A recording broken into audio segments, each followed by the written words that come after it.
एक प्रश्न और है कि हम लोग ये कथा क्यों सुनते हैं? कौन बताएगा? आप बताइए, माइक दे दीजिए। मन पवित्र होता है। देखिए इन्होंने कितना सुंदर बताया। इनके लिए एक बार आप सभी लोग ताली बजा दीजिए। थोड़ा जोर से बजाइए ना।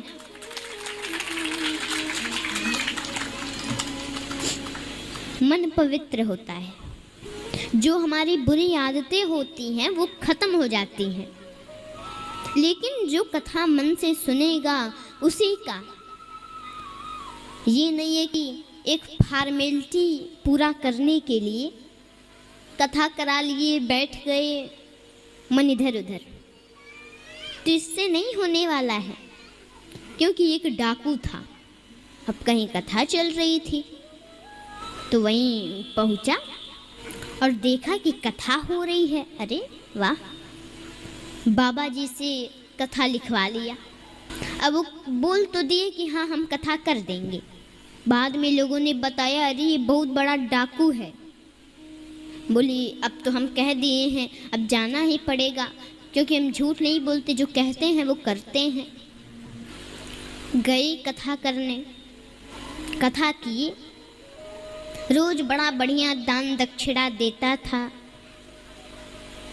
जैसे वाजपेयी जी यहाँ रोज पूजन करते हैं, मिष्ठान चढ़ाते हैं, फल चढ़ाते हैं, दक्षिणा देते हैं, ऐसे ही महाराज वो भी रोज ऐसे ही पूजा करता था। डाकू था, पूजा करता था, मिष्ठान चढ़ाता था, दक्षिणा देता था उन पंडित जी को। पंडित जी कहते थे अरे बड़ा अच्छा आदमी है तो। और लास्ट दिन जब हवन वन हो गया, उसके बाद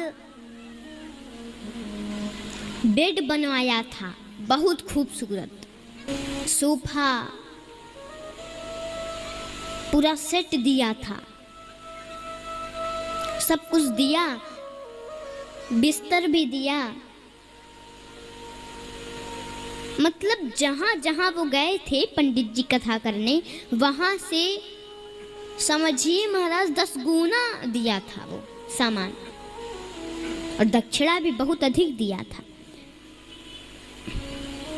इतना दे दिया था कि एक ट्रक बुलवाना पड़ा, ट्रक पे लदवाना पड़ा सामान, इतना दे दिया था। अब ट्रक पे लाद लिया गया और बैठ गए पंडित जी अपने कार में। ट्रक आगे आगे जाने लगा और ये पीछे पीछे जाने लगे। और रास्ते में सोच रहे थे सब लोग मूर्ख हैं,